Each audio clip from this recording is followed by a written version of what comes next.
see, it is wonderful always to present the ideas of Hinduism as abstract principles. But even better it is to present it in a personalized manner.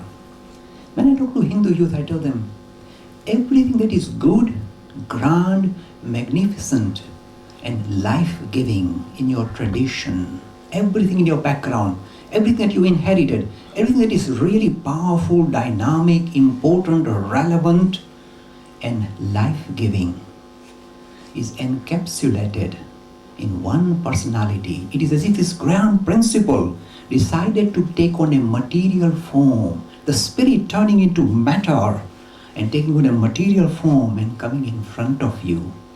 This is Swami Vivekananda. Many people think, but we have not heard the name Vivekananda. We have heard of all sorts of different sectarian movements, and where does this fellow spring up from? Is he trying to start a new movement, or what is it all about? We never heard his name. In fact, he has touched the hearts of so many millions of people, you will be surprised. If you ask your parents or your grandparents, in fact, Arpan was just telling me, in my father's house, he said, in every room, we had a picture of this gentleman. He said, I didn't know who he is, but now I know. So he has influenced millions of people for literally the last 100 years. At the end of last century, one of the major newspapers in India did a survey.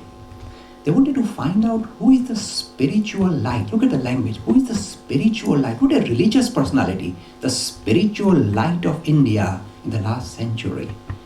And one person that came through as the number one, very, very high up, one personality that came through was Swami Vivekananda. He's influenced the lives and the hearts and the minds of this whole nation for the last 100 years. And yet he remains hidden.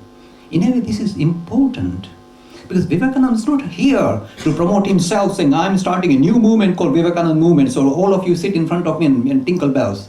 He would be really annoyed if you did that at all. Vivekananda stands for spirituality in the modern age, where all this idea of going into temples, bowing down, breaking your backbones, worshipping this and that deity has to be put aside. You have to now recognize the real divinity within. And this is the unique feature of this modern proponent of Hindu religion. You see, Swami Vivekananda had a disciple who composed a hymn. And this hymn goes something like this. I'm told never to sing. I'm allowed to speak, but never to sing. So I will not even attempt it. The hymn goes something like this. Om Namah Shri Yati Rajaya Vivekananda Suraye. Now this hymn was composed by the direct disciple of Swami Vivekananda. This is what it means. He says, let us bow down to the king of the yatis, means ascetics. People who go into the forest, into the caves, who don't eat or drink, meditate day and night, become like skeletons, stand on one foot. They are called ascetics. When I heard this hymn, I said, oh dear, this person has got it wrong. It's far short of what Vivekananda stands for. He's not the king of ascetics. Somebody hiding in the caves and practicing meditation and kind of like a skeleton. Does he look like a skeleton? Look at him. Does he look like a skeleton? If he wanted to stand on one foot, he'll topple over. This is Vivekananda. He's not the king of ascetics. So we changed the hymn. We said change the first wordings. Om Namah Shri Rishi Rajaya, the king of the rishis. You see this Vivekananda, again you said Om Namah Shri Yati Rajaya, the person who is like a sura. Sura means like a godly person. Again, this person is not godly at all. He is very human. So this idea of worshipping another god or higher being called God does not suit Vivekananda. So we changed the word and we said Om Namah Shri Rishi Rajaya, the person who shines like the sun. Namo. See, this is not a Suraya, but Suryaya. The idea is this. This is a unique feature about Swami Vivekananda. When he was a young boy of only 19 and he went to his master, Sri Ramakrishna, at the same time came a very famous person called Keshav Chandra Sen, who was leading a major sectarian movement with 100,000 followers in Calcutta. They were standing side by side.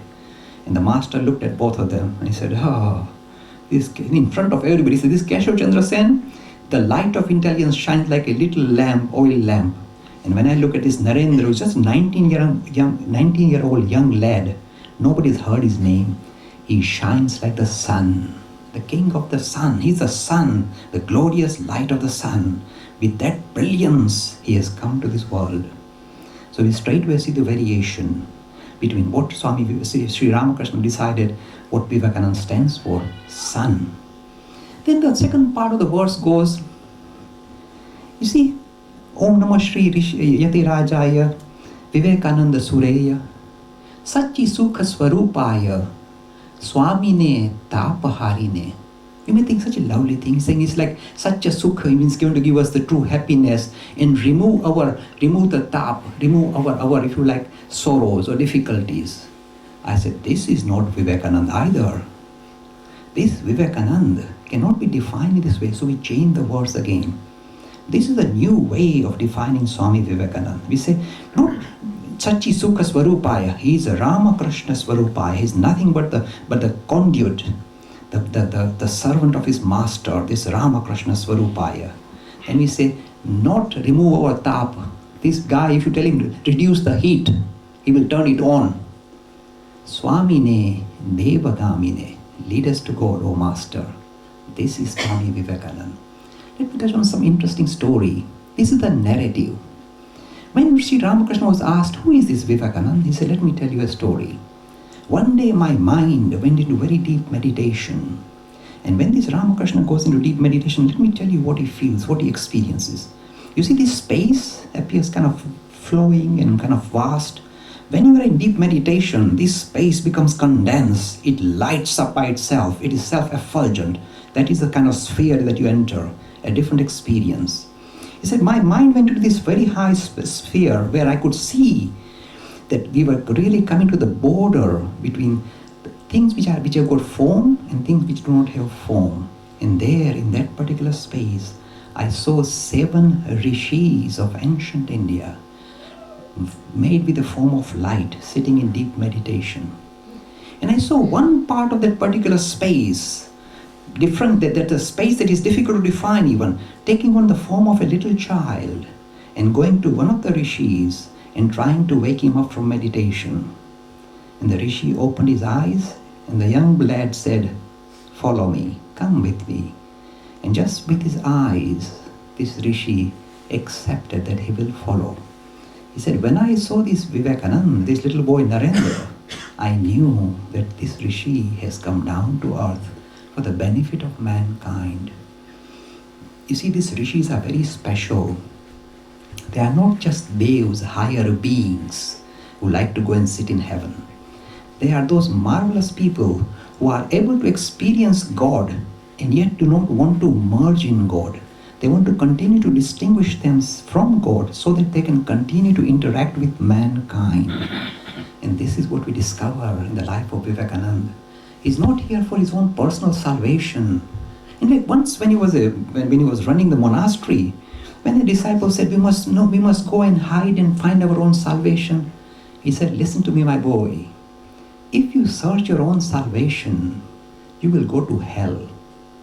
Search for the salvation of mankind. Don't you see? It is your God that has become all these, taken on all these forms. When you interact with this living God, then you discover the secret of this universe. That is your salvation. Work for the benefit of others. Such marvelous stuff coming, such man-making material coming out of the life of Swami Vivekananda. You see, I gave a long lecture a few weeks back. I'm just going to continue and tell you a few interesting aspects of Swami Vivekananda.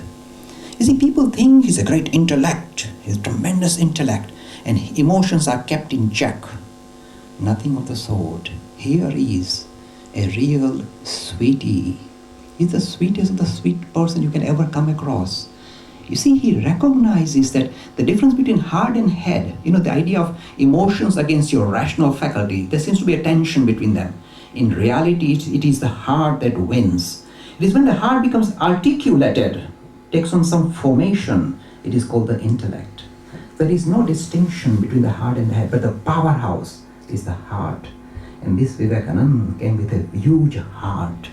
At one stage he said, oh mother, let me be born again and again so that I can go through millions of pains, so so that I can worship the only God I know, the sum total of mankind. You see, in this particular lifetime, the special object of my attention is not God in the heaven, but it is the sum total of mankind. Here, he is in love with mankind, not with God, with the living God, mankind. He is in love with this mankind. This is the new mold of spirituality most suited to this age. This flows in the life of Swami Vivekananda. Let me touch on some of the other aspects of Swami Vivekananda's life. You see, most of you are unaware of the struggles this man had. On one side, he wants to achieve personal salvation. You see, this tremendous drive. The thing that drew me to Vivekananda was this particular aspect of his particular character.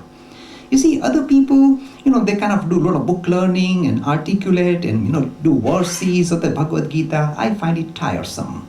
Why would you want to go to this antique stuff? If spirituality is something for real, I want to find that personality who says, I can experience this God. Don't you see? I know what is this soul. What is this eternal soul? What is God? I see it, my friend, and I can give him to you. I'm looking for such personalities. There are very few and far between. And here is this marvelous personality. You see, from his mannerism, he's established in God realization. This is the key of religion. Religion is not book learning. It is a matter of realization. And not realization by somebody else. Your own personal realization. You must touch the feet of God. You must experience what is the Spirit. What is my real nature? You mustn't be just acceptance intellectually. You must actually feel it in your bones. You must be able to experience it for yourself. That is what religion is all about. Real experience. People think religion must be boring, objective. Why bother? You've got all these wonderful things to chase after. Why do you want to bother with religion? It's all fashion nonsense. Oh, I say, look at this Vivekananda. Look at his lifestyle. He's lit up. You think you are living and you think you are enjoying yourself? This is peanuts. You see, this idea of really living to the full, you see, in full flow. You see, it is, again, this powerhouse of if you like, tapping deeper into yourself and recognizing your true self as something different from what you ever thought. The Spirit. Once you tap into that, you become a God, literally a God. He's telling us, you bow down to enough gods. Now recognize the God within you. It's not an arrogant statement. Let me do a little story. When Swami Vivekananda gave his first talk at the first ever Parliament of Religions in 1893 in Chicago, as soon as he had finished talking, do you know why he grabbed the hearts of everybody? Because he was talking from experience, and that carries tremendous power. When he finished the talk, the elite American ladies were thrilled. You see, when a man of this stature opens his mouth, everybody gets a thrill. Especially the American women who were liberated at the time really felt a thrill. And they started climbing over the benches to reach this gentleman. They wanted to touch him, physically go after him. Literally, this is true. And there was one American lady sitting in the audience, an elderly lady, otherwise she would have been climbing the benches as well. She was sitting in the audience and she wrote in a diary, this young man came from nowhere, an unknown person. He gave a talk which really touched the hearts of everybody. And I saw all these women clambering over the benches to go and reach him. And I said to myself, lad, if you can resist that, you are indeed a God. And this Vivekananda resisted that. There's another interesting story about Swami Vivekananda. You see, when he became very well known in the United States, of course, all the multi-billionaires were very keen to invite him to their houses, have this wonderful guest in the midst of their families. So he was invited to all these places. There was one heiress, a railroad heiress, means a lot of funding. The railroads were the main thing in the United States. And she was the owner of a major railroad company, very rich. So she looked at this Vivekananda, there's a nice chap, very vibrant, very dynamic. Might as well try and see what I can do with him. So she invited him. And she said, you need money for your work, relief work in India. That's why you are here, aren't you? So Vivekananda said, yes, I want to do something for my people. They are struggling. I want something for them. She said, I'll give you $1 million if you marry me. So Vivekananda said, no, we are monks, we don't marry. But this lady won't let go that easily. Pushpamani is an interesting lady. She won't let go. She said, okay, he doesn't want to marry. But it's such an attractive chap. You see, a person who is established in Gaudiya Lila becomes extremely attractive to the rest of mankind. So she said, don't worry about marriage. This is what I would like, Swami. I would like to have a son like you. She was making an improper suggestion, saying, forget about marriage, let's get into bed. And this young man was very much up to the task. So when the woman said, I want a son like Swami, I want a son like you, the repartee of Vivekananda was instantaneous. He said, Madam, you want a son like me? In that case, let me tell you, oh mother, I am your son. See the power of the repartee of this man. In one instant, this woman who was looking at him in a very kind of lovey-dovey manner suddenly discovered that she's being called the mother and he's already her son. So what else can she ask for? These kind of things used to happen to him all the time. There were tremendous forces against this man because he was winning. One man stopped all the missionary work in India. There were tremendous forces gathering to try and demolish this personality. The lots of newspapers wrote very nasty articles about Vivekananda, saying he's a womanizer. This is a celibate person, absolutely established in celibacy. And yet, tremendous amount of propaganda was made against this man. He had no time for that. He wouldn't even respond. He just carried on with his work. Sometimes he was so badly treated that when I read about it, I get tears in my eyes. He would be thrown out of hotels because they said, he's a blackie. He never said, I'm not a black man, I'm a Hindu or Indian. He said, you treat me as a black man, I will go walk out. See the power, see the, and throughout his lectures, he didn't have a single, evil word, a single bad word to say. Because his objective was not political. It was not to gain equal rights for Hindus or black. His agenda was very simple. He came here to sow the seeds of spirituality into the West. Why is it so important to sow the seeds in the West? You see, India as it stands is not a fertile ground for spirituality. It is a fertile ground for Bollywood, but certainly not spirituality.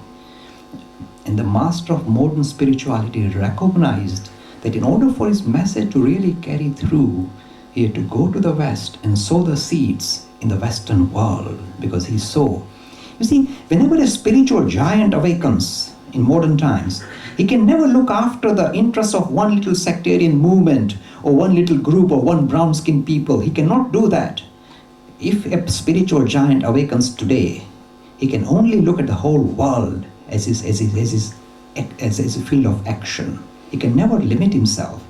So this Vivekananda was not interested purely to look after the interests of the Hindus or the Indians, even though we may feel so. He was here to revive the idea of spirituality that will touch the hearts of every modern human being, every modern person.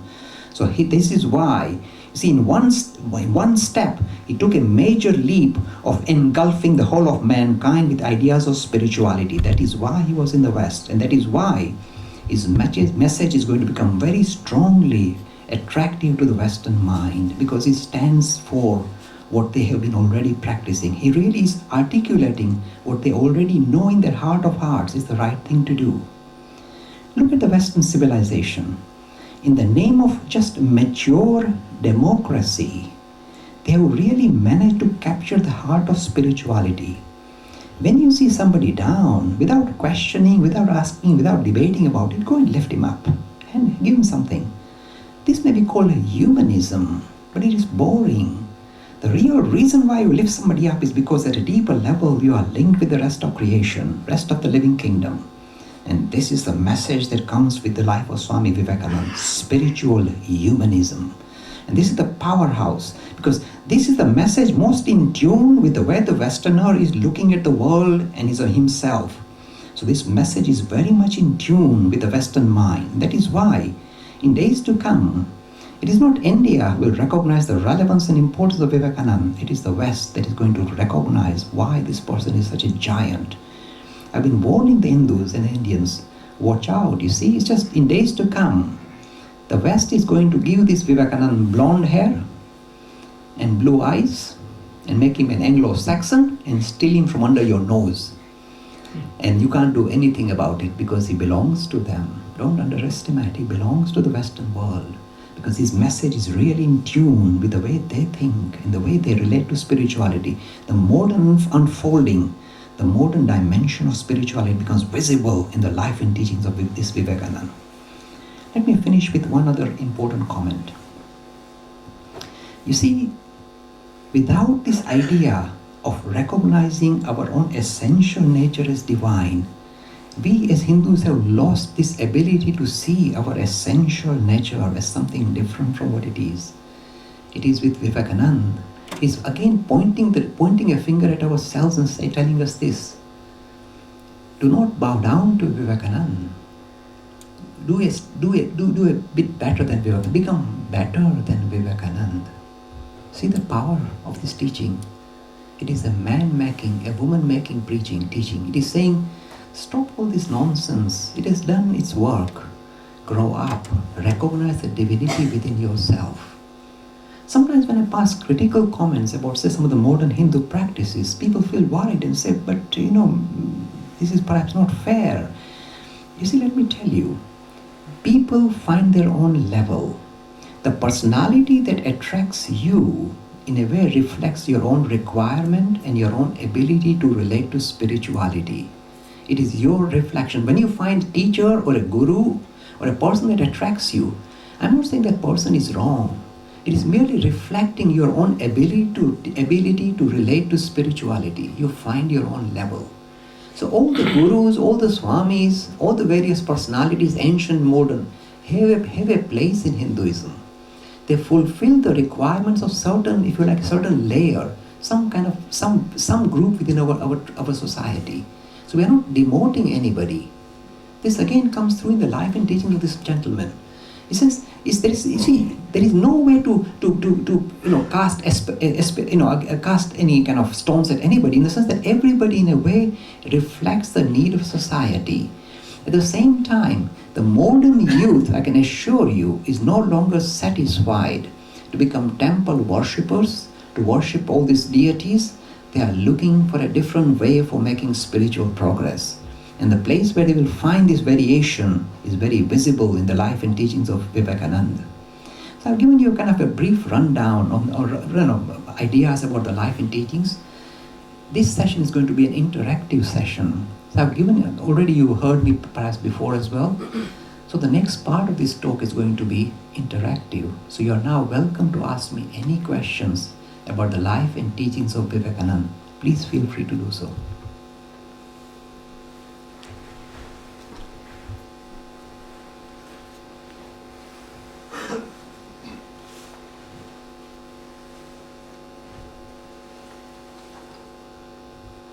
Come on guys, help me out. It's supposed to be interactive.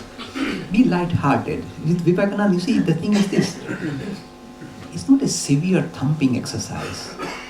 It is an empowering exercise. It should waken you up saying, yeah, this part doesn't make sense. This is something really awkward here. Explain. Ask me. Feel free to ask. Okay, listen, I want to ask you, see, this, in the Hinduism, we have got this caste system, which is really bothering me a lot, simply, and say, like, if you're born Sudras, you are condemned already before you're born, that you cannot go higher up, and there's a lot of inequality in the Hinduism. It's a very good question, and I'll answer it and I'll give you Swami Vivekananda's answer, not my answer. And this answer has been very helpful to me when I'm fighting the education bodies in modern times. And he gave this answer 100 years ago. Very useful. He said, find me one scripture of authority of the Hindus that gives sanction to the hereditary hierarchical caste system. Hierarchical means upper, lower, and outcast.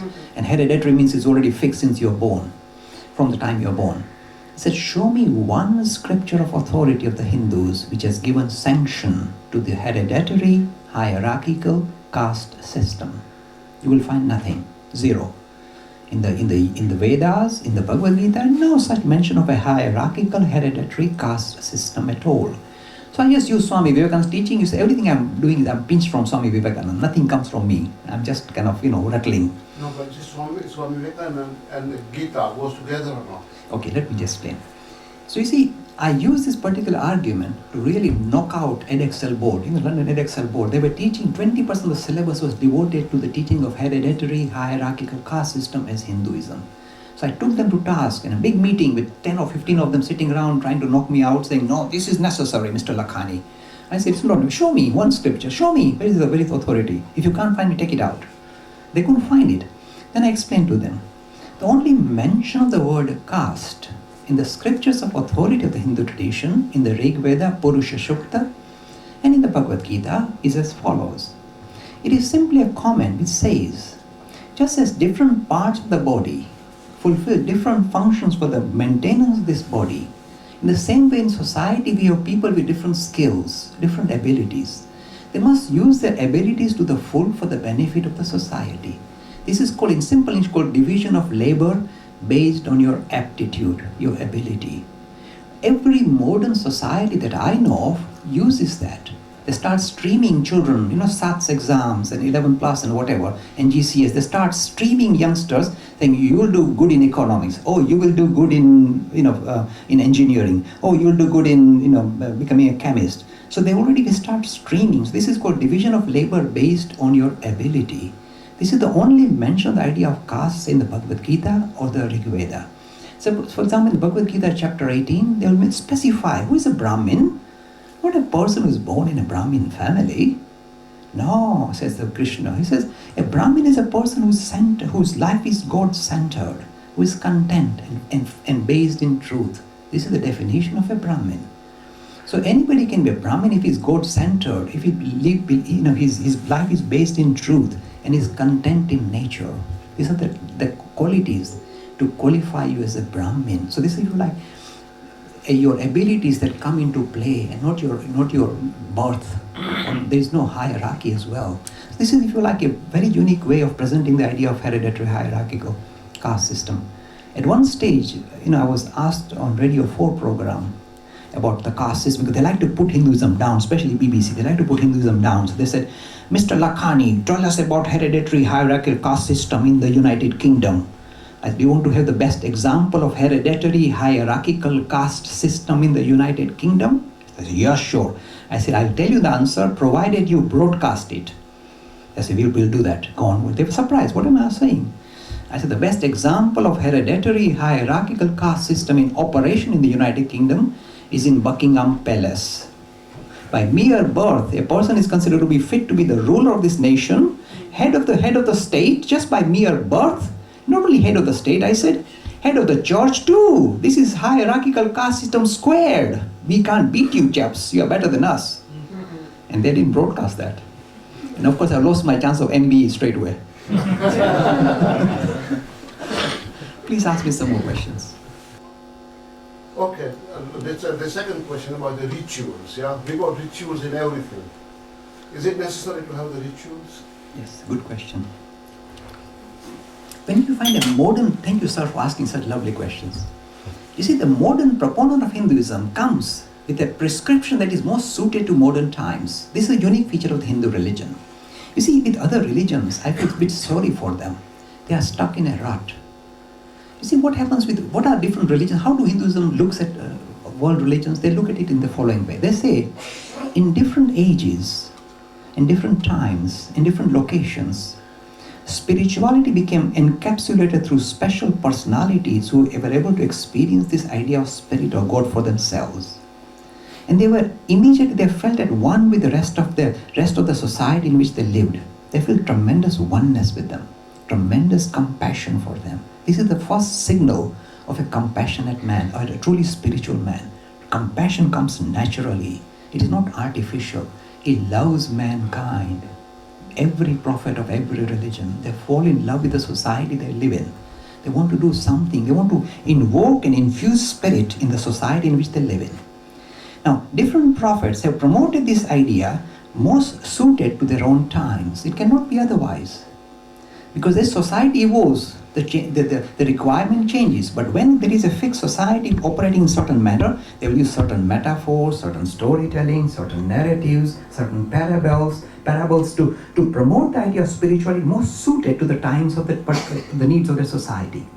So all religions are nothing but, if you like, records of how spirituality was invoked in that particular period of time. But the problem is they get stuck in a rut. As society evolves, different religions, people of different religions mix together. They don't know how to interact. They get into real trouble. That is why we have sharp edges dividing world society today. Sharp edges in the name of religion, producing division in society. Because they don't know how to evolve. They are stuck. With Hinduism, we are spoiled for choice. We get the Vivekananda in modern times, already gives you the prescription of modern age, what is required in modern times. And this becomes very visible. So with Vivekananda, this is what we find. He said, listen, my friends, every religion has got three aspects to it. There are three particular aspects to every religion. There is the ritual aspect, there is the narrative aspect, and there is the philosophy, the heart of religion. Karmakand, Puran, and Tattvagnan. He said, watch out. The first and the second are the superficials. They are the outer forms. They are necessary, just as we need the skin to hold the body together. They are the outer forms. They are the outer part of religion. The rituals and the narratives, the storytelling. These are necessary, very useful in every religion, but recognize them as the externals. The heart is the philosophy that is throbbing in the middle. That is the heart. That don't give up. The externals can change, just as we change clothes. We go into a different country, we change our clothes. The externals must change, must reflect the changing needs. So in the same way, the Hindu religion is open to the idea that the ritualistic practice that we promote are open to evolution. They should continue to evolve, to take into consideration the changing needs of the time. So we are open to it. Not that the Hindus are open themselves, but the religion is open to it. But they don't take advantage of it. They get stuck in a rut. Some of the rituals that you practice in the United Kingdom, in India they've given them up long time ago. But you just hang on to it because that's the only thing you know. Some other thing I must point out, I think is very important. You see, when I see people reducing religion to the superficial, it does tremendous harm to the religion. Why do people do it? And this is an important thing I want to send back to India. You see, recently there has been this kind of movement saying that if you are a Hindu, you must be vegetarian. And if you eat meat, you are not a Hindu. This is a horrible thing. Because the survey, again by a newspaper in India recently, just about 6 months back, found that about 70% of Hindus in India eat either meat, fish or eggs. That means all 70% are no longer Hindus by this definition. Why do people reduce religion into the kitchen or reduce it to a vegetarian menu? Why do they do it? Do you know why? Because they can't dig deeper in the religion, so they hang on to the superficial. They try and find a simplistic answer. So they come out with very simplistic definition of religion. Vegetarian, okay, then you are Hindu. But, look, Buddha, one of the most compassionate person who ever walked this earth. Buddha was a meat eater. Most people don't know that. The last meal he had before he passed away is recorded as pork scratchings. Maybe that killed him. But you see, this is Hinduism. This is open Hinduism. So people don't look. He is one of the recent avatars of the Hindu tradition, meat eater.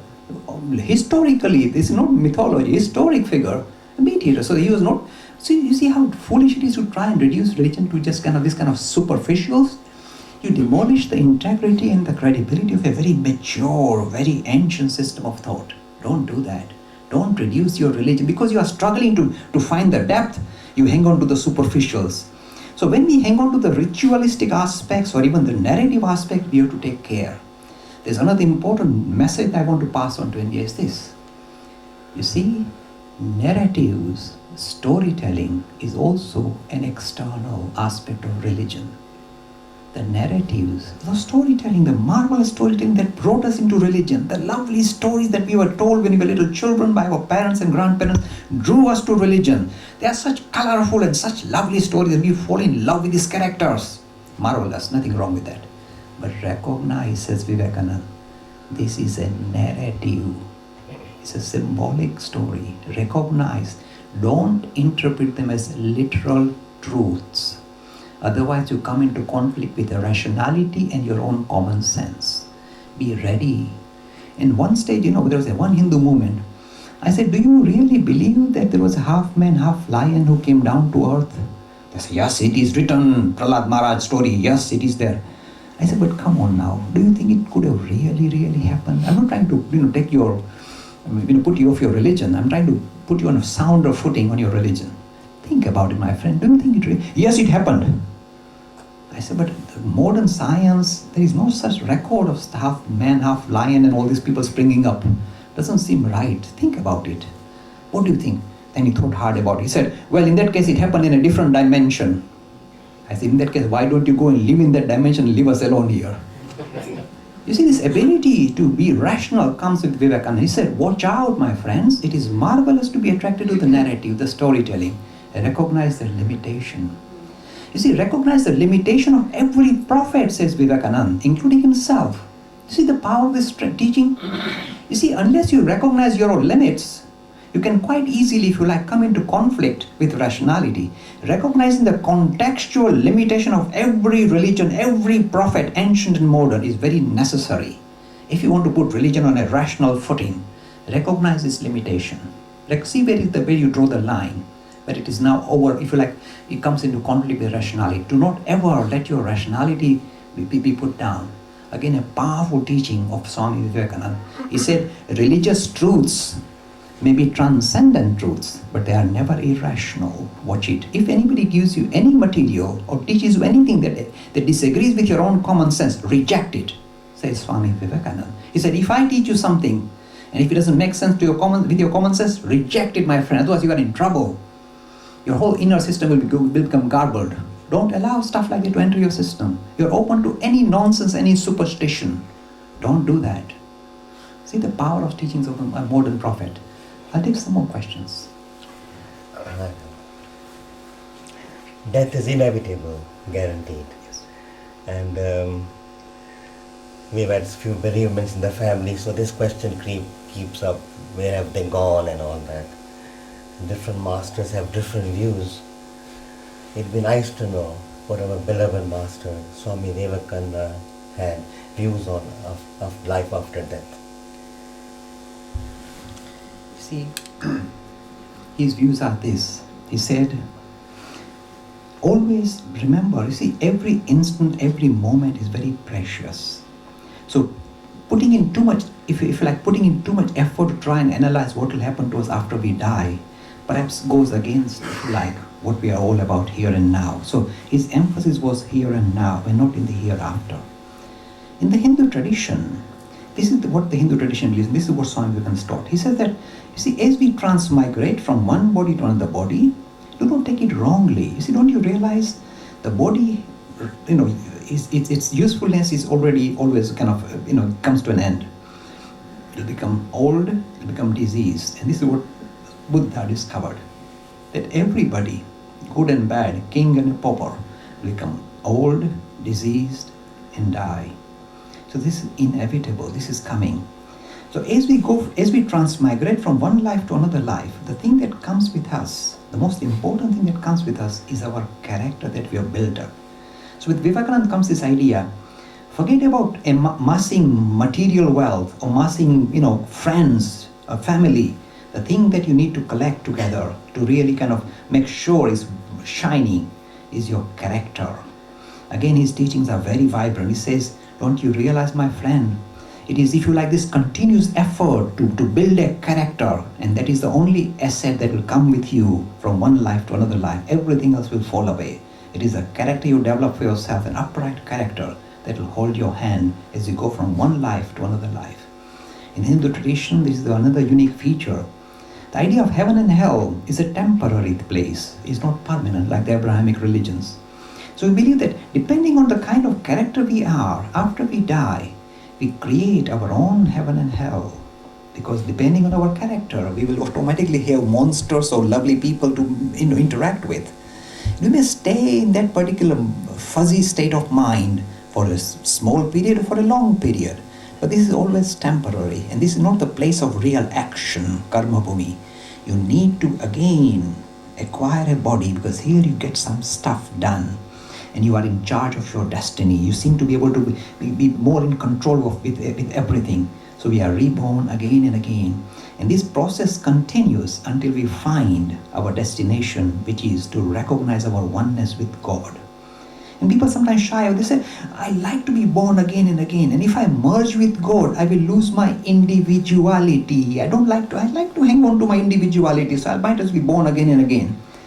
And the answer that came with Vivekananda was very unique. He said, you will lose your individuality, my friend.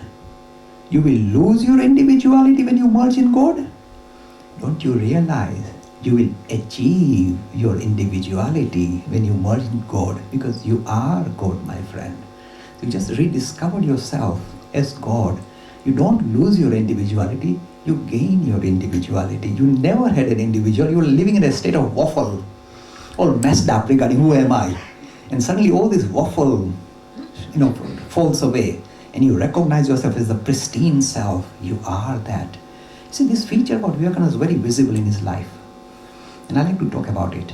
At one stage when he was giving a talk in the United States, he walked in, and the audience, whenever the person of God comes, the whole of mankind, the inner part of us recognizes that here stands a God-man. He's talking of God as a matter of experience. We all know, our heart of heart tells us something special is happening. So when this Vivekananda used to walk into these venues to give his lectures, he would stride in, walk very upright. He was always a very upright personality. And as he walked, one gentleman, I think, wrote in his diary, here I see a man walking as if he owns the world and yet desires nothing from it. Look at the language. The person captured the idea of Vivekananda. This is what happens to us. When we recognize our oneness with God, this is what happens with this. The things that we used to draw us all the time, day and night, I want that, I want to buy this, I want to acquire that, I want to chase after that person. All these kind of frivolous things drop off. Because we recognize ourselves, we are complete, there's nothing missing in us, we are fulfilled. So all desires drop off. And yet we behave that we are one with God. So our mannerism becomes very masterly. You act like a master, not like a servant. You become very masterly, and yet none of these things attract you. So you are the owner of the world, and yet you desire nothing from it. And this, if I told you like this is a poet, you think it's pure poetry. It's nice poetry. But when you see a personality walking on the stage like that, you know that this is not some just pure poetry. It is something to actually experience for ourselves. Just imagine the thrill that you live in a body, and all the time you are at one with the Spirit. You are at one with God. You know yourself as God. Imagine, this is not an arrogant comment, because you see the same God shining everywhere. You are linked with the rest of the living kingdom in the most closest manner. A lovely thing Swami Vivekananda said once is this.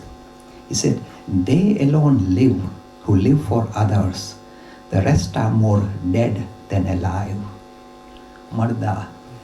The rest are just, dead people walking about, interacting with each other. It's like a dead man's kind of, program. Those alone, they alone live who live for others, because they recognize that this thing doesn't exist here, it exists everywhere. So now I'm living my life in a much more, in a much more fuller manner, because I see myself spread out in the whole of this mankind, whole of this creation. So they live much more. You see, again, this thing about religion, people think, it's a boring thing, and come on, it's old-fashioned thing and for old fuddy-duddies. In reality, it is the most dynamic thing, because you want to live. You want to live millionfold more strongly than you are living now, millionfold more intensely than you are living now. That's what religion makes you. You lead your life infinitely more intensely than this puny life you lead as a little creepy crawly on the face of the earth. And this is what Vivekananda stands for. Live life to the full. See yourself in everybody. I take one more question.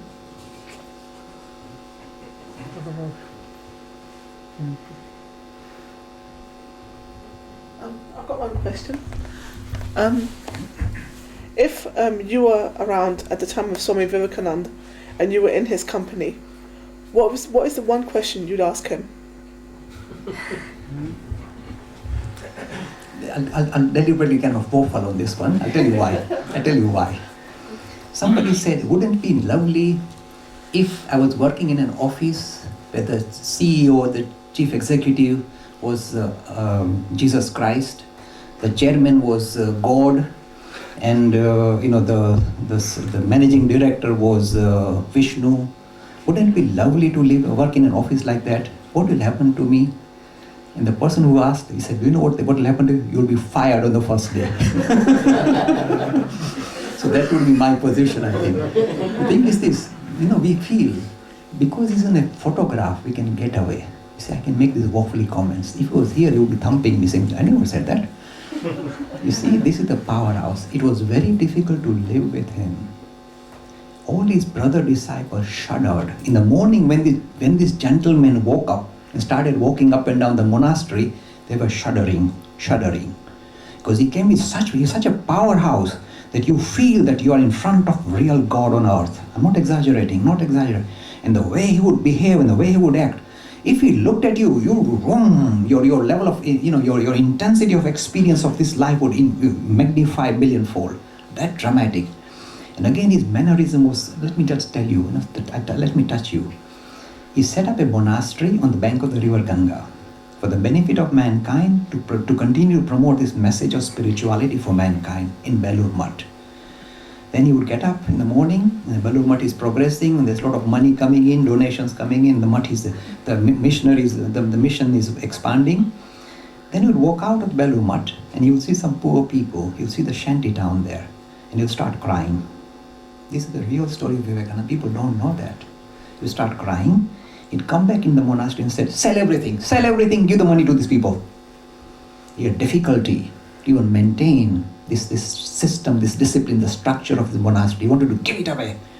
When he was a little boy, when a beggar knocked on his door, he would pick up anything that was valuable in the house and give it away. You see, when this compassion rules you, remember, not the intellect, the compassion rules you. You don't have time to think. You want to give everything away to the rest of the kingdom, the living kingdom. So imagine what happened to the brother disciples. They would walk in and say, sell everything. And they say, oh, he just set it up. He wants to sell everything. They'll shudder. They don't know. Again, they'll calm him down. But this is the heart of Vivekananda. Let me tell another story. There was one brother disciple called Girish Chandra Ghosh, who was a bit of a rustic, not very clever. And he was a bit of a drunkard as well. And Vivekananda used to pull his leg, and make fun of him. One day, Swami Vivekananda was giving a talk on the Vedas. And this Girish Chandra Ghosh walked in, and then he made a little fun, pun at Girish, and they said, you understand all this, don't you, Girish? And Girish gave a pun back, he really gave one back. To Vivekananda, it's difficult, but he gave one back. He said, Naren, my question to you is this. What has your Vedas done for these poor people outside? There were thousands of people starving. You see, Vivekananda is aware. He said, what has your Vedas done for these thousands of people out there? In 1 second, this masterful, this giant, this intellectual giant was reduced to a quivering baby. He started to weep. They had to console him. It's not your fault. They told him, it's not your fault. Stop crying. You see, the love he had for his people was visible every day. You could not hold him up. Anytime he saw any distress anywhere, his heart went out there. This was not showmanship. You see, again, there are lots of people who do charity work, but you can see it's a bit of showmanship. They get their pictures in the newspaper, and he must have a garland and all this, and see, I've donated so much. With this man, it was the most natural thing. He could not help himself. He could see that. He was in love with his people. His God was the living God, the humanity that he interacted with. He used to interact with lots of interesting people. Let me tell another story. When he was in the United States, you must have heard the name Rockefeller, the rich giant of America in his time. Rockefeller heard of this Swami who was kind of making a big wave in the society of United States. So one day when Vivekananda was sitting in his study, just quietly writing away something or letter or something, his door flew open. This is Rockefeller. He doesn't ask for an invitation. He just walks in. The door flew open and Rockefeller walked in. And this Swami, he knows who's come. He's fully aware who's come. He doesn't even look up. He keeps writing. And while he's writing, he says, do you know why you are here? Do you know why you are rich? In your previous life, you did lots of good things, and that's why you acquired all this wealth. But do you know what you must remember? You are just a steward of this wealth. It doesn't belong to you. You don't know that? It belongs to the people. You must do something for the people. You are just a steward. It doesn't belong to you. And when you tell a rich millionaire of the United States, this doesn't belong to you, and you are just a steward, and just without looking at him even, doesn't give him the dignity of looking at him directly, just looking at his own work, and just mention this. And Rockefeller flew in a rage. He went out, the door flung closed again, walked out. He said, what an arrogant man. Doesn't even look at me and is telling me that it doesn't belong to me. He walked away. This is a real story. After a few days, again this Vivekananda was writing, and again the door flew open. And then the Rockefeller threw something on his desk. He had made a commitment of doing a tremendous amount of philanthropic work for the benefit of his people.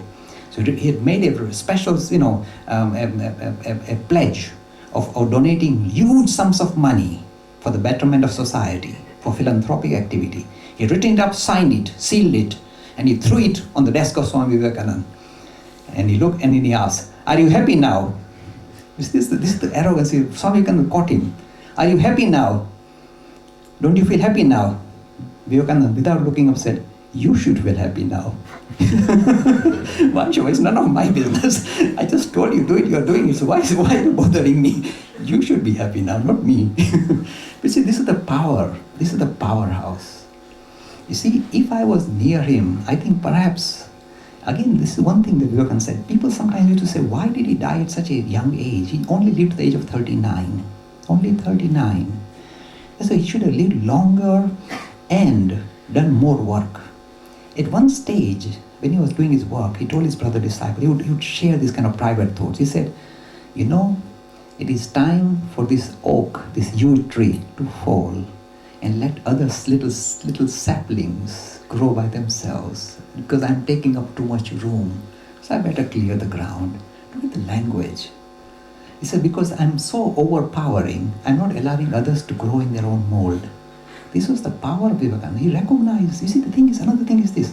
At one stage when he was giving a lecture in London, you see, these are his own words in a letter he wrote somewhere. He said, suddenly, when I was talking to this audience, you know what happened? I suddenly found that I could control the minds of everybody in the audience. I could really mold them, literally control the minds of everybody in the audience.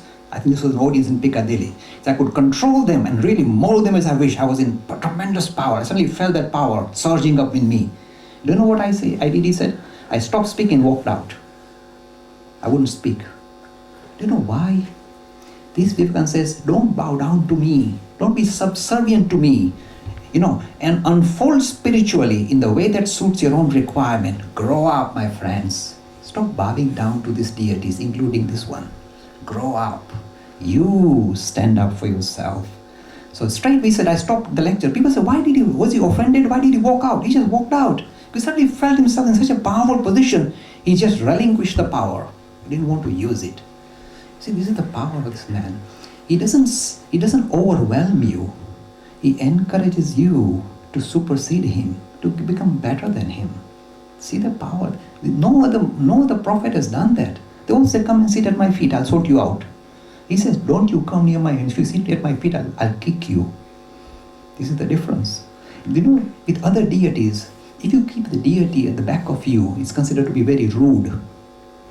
With this one, I don't think you'll find it rude, because it's good, I can kick you from back.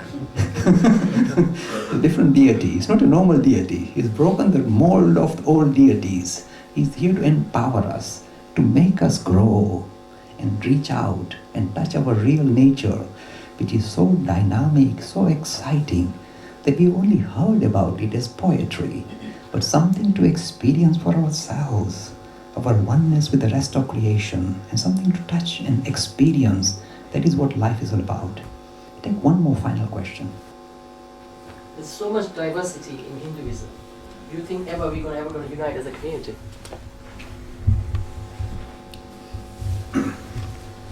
You see, diversity is the way of life. You see, this is how life is. There is variation. In the magnanimous nature of Swami Vivekananda is this: it allows everybody to grow in their own way. He said something very nice. He said, remember, when you want to help somebody, you must recognize where they are. So help them in a way that allows them to progress from where they are and not where you are. This is what we make mistake. We think everybody is standing with us. No.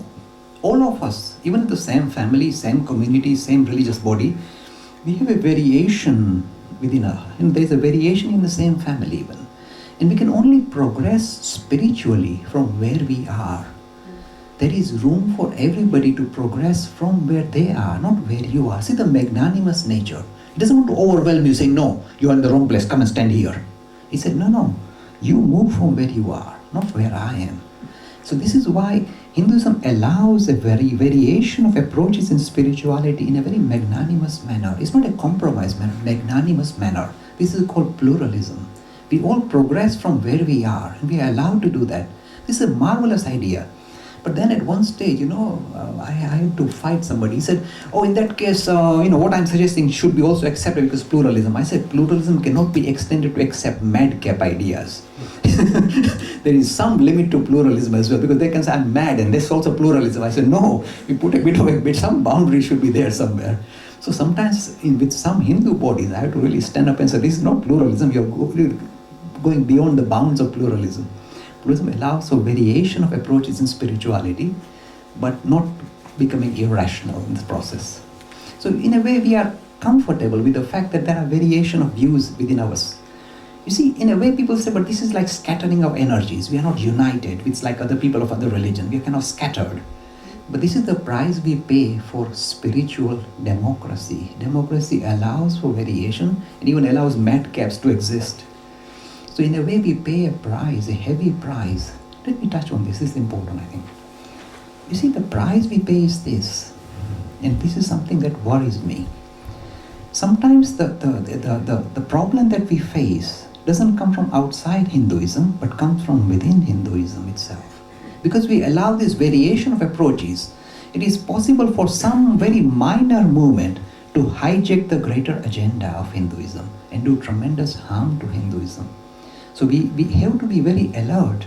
We don't allow an outlandish little group within our system to come and take over or compromise the comprehensive nature of Hinduism. So we pay a price for it.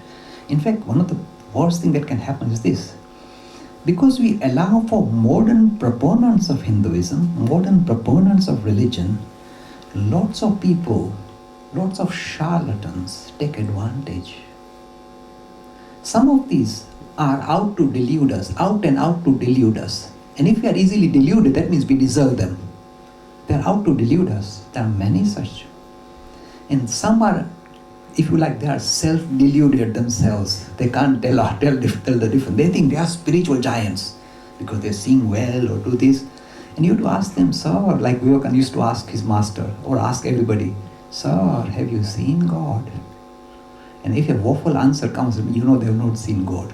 If you've seen God, it will blow you away. There's no half-hearted answer there. It's either yes or no. You can't say, oh, I'm getting feeling about God. That's not God. You can have feeling about other things, but not God. He will hit you, he'll thump you, will really change you. You see, God experience is a life-altering experience. It will dramatically shift the way a human being leads his life. It is so, if it was not that life-altering, it can't be God experience. All the kind of previous aspirations you had will drop off. They have no meaning. They lose all their power. There was a lovely song that Swami Vivekananda composed. It's called the Song of Samadhi. He's actually, you see, this man, this modern giant, when we hear about all the rishis having experiences, spiritual experiences, we just had to guess what these were like. With this modern one, we have a modern proponent talking in English about spiritual experience. And when he talks about his spiritual experience of going into Samadhi, first time it makes you get a thrill, because here you get the real experience expressed as best as it can possibly be done in modern language, or what happens when you enter the state of Samadhi. The language he uses is something like this. He says, you see this world that we see? Looks very real, doesn't it? You can touch people, you can see them, seems very solid. And yet the moment you enter the state of Samadhi, all these become shadows. The shadows, with every breath, the shadows arise. Every time I breathe out, the shadows disappear. You say, what an experience. The world becomes like a shadow. What is left then? Oh, you are left. You see, the universe doesn't exist outside. It exists within you. You are the master. Look at this. See, this is what Hinduism offers us. It gives us if you like, a giant prize. It gives us a real reward. It says, do you want, you see, you thought this, you are kind of a little tiddly little thing in this vast universe. You are nobody. Suddenly you discover this vastness is just, if you like, a little facet of yourself. You are far wider, far more vaster than the whole creation. Don't you want to experience that for yourself? It's nice to hear about it. Don't you want to experience for yourself? This is what Vivekananda is all about. Experience, realization is the key, not intellectual acceptance. Powerful stuff. I think I should close with that. It's been a great pleasure talking to you, and I'm sorry if I've perhaps taken up too much of your time. Thank you very much.